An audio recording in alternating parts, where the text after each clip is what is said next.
Día 14 de la lectura del libro 1984. Pues creo que le causaron quemaduras bastante graves, decía el padre. Vaya par de granujillas, ¿eh? Pero más listos que el hambre. Hoy en día reciben una formación de primera en los espías, incluso mejor que en mis tiempos. ¿Qué dirás que les han regalado la última vez? Unas trompetillas para escuchar por los ojos de las cerraduras. Mi niña trajo una a casa la otra noche, la probó en la puerta del salón y dijo que oía 2 veces mejor que aplicando el oído en la cerradura. Claro que no es más que un juguete, pero no es mala manera de acostumbrarlos desde niños, ¿eh? En ese momento la telepantalla soltó un penetrante silbido, era la señal para volver al trabajo. Los 3 se pusieron en pie de un salto para ir a agolparse con los demás delante de los ascensores y el cigarrillo de Winston terminó de vaciarse. Winston estaba escribiendo en su diario. Sucedió hace 3 años, una noche oscura en una callejuela cerca de una de las grandes estaciones de ferrocarril.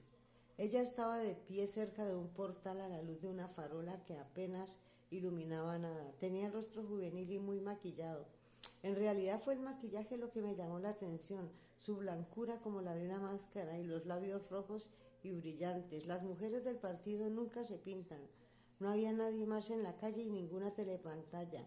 Me pidió $2. De momento le resultó demasiado difícil continuar.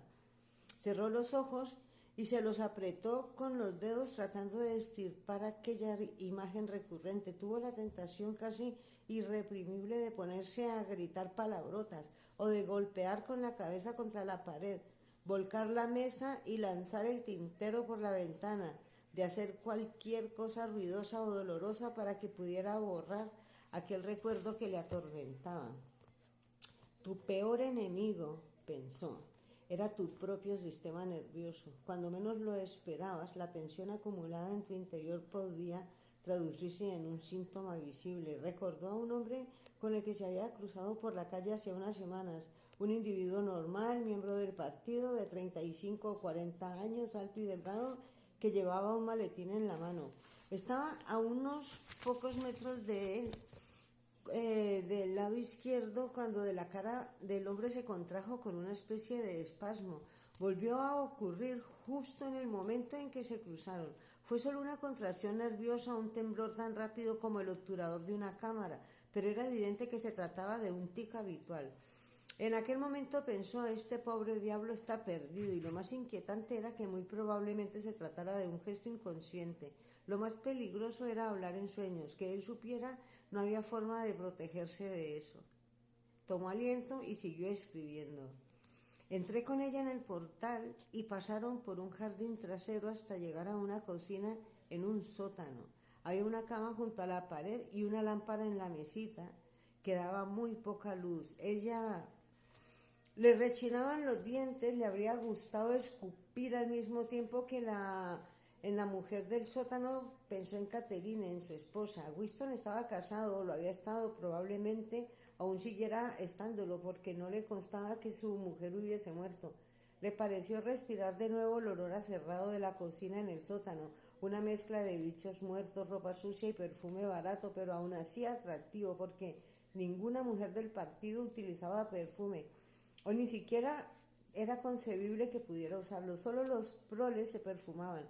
En su imaginación, aquel aroma estaba inextricablemente unido a la fornicación. Cuando estuvo con aquella mujer fue su primer fallo en casi 2 años. Frecuentar a prostitutas estaba prohibido, claro, pero era una de esas normas que uno se atrevía a quebrantar de vez en cuando. Era peligroso, pero no una cuestión de vida o muerte. Que te pescaran con una prostituta podía suponer 5 años en un campo de trabajos forzados. Nada más, siempre que no hubiera cometido algún otro delito, y resultaba muy fácil si conseguía que no te sorprendieran en pleno acto. Los barrios pobres estaban llenos de mujeres dispuestas a venderse. Algunas podían comprarse por una botella de ginebra que en teoría tenían prohibidas los proles. Tácitamente, el partido incluso fomentaba la prostitución para dar salida a unos instintos que no podían reprimirse del todo. Estos deslices no tenían demasiada importancia, con tal de que fuesen furtivos, sórdidos y que solo implicaran a mujeres de clase ínfima y despreciada. El crimen imperdonable era la promiscuidad entre miembros del partido, pero a pesar de que era uno de los crímenes que invariablemente confesaban los acusados en las purgas, era difícil imaginar que una cosa así llegara a suceder. El objetivo del partido no era solo impedir que hombres y mujeres establecieran lazos que no pudieran controlar. Su intención real y no confesada era eliminar a cualquier placer del acto sexual. El enemigo no era tanto el amor como el erotismo dentro y fuera del matrimonio. Todos los esponsales entre miembros del partido tenían que ser aprobados por un comité nombrado para la ocasión y, aunque al principio no se formulaba con claridad, siempre se negaba el permiso si la pareja en cuestión daba la impresión de sentir atracción física. El último fin admitido del matrimonio era engendrar hijos para el servicio del partido. Las relaciones sexuales se consideraban una operación menor y ligeramente desagradable, como ponerse un enema.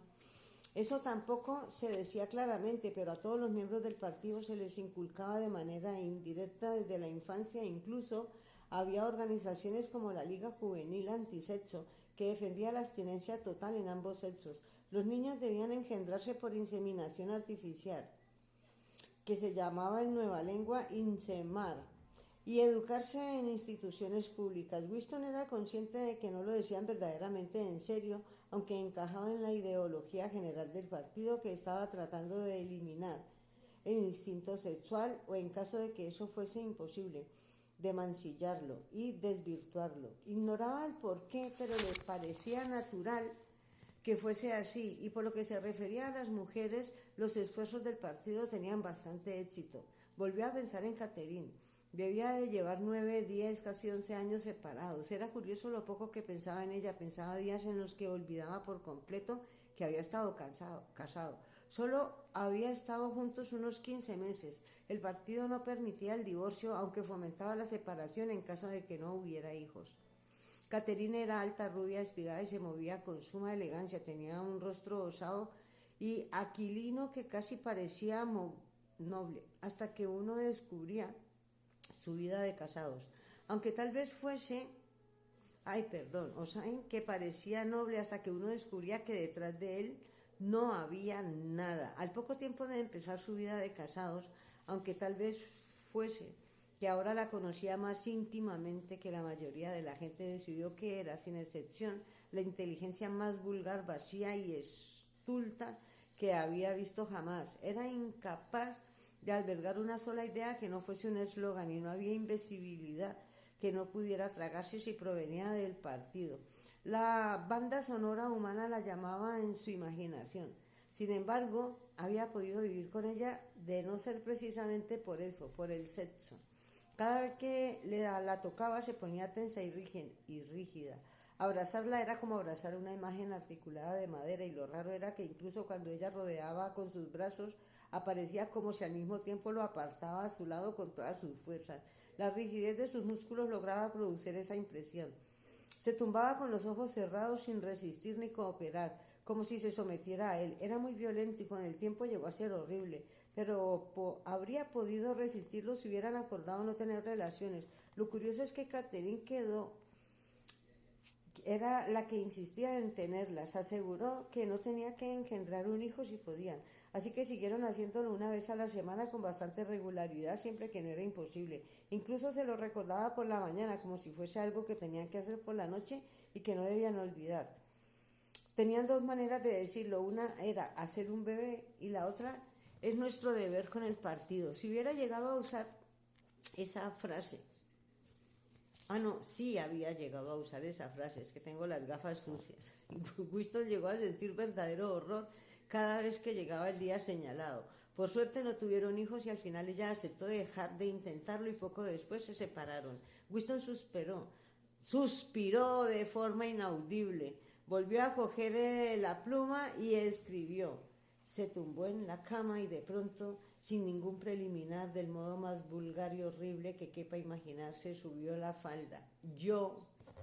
Y aquí empieza otro, pero entonces quedaríamos como incompletos porque es todo esto. Estamos en la página 77, bueno, va cundiendo.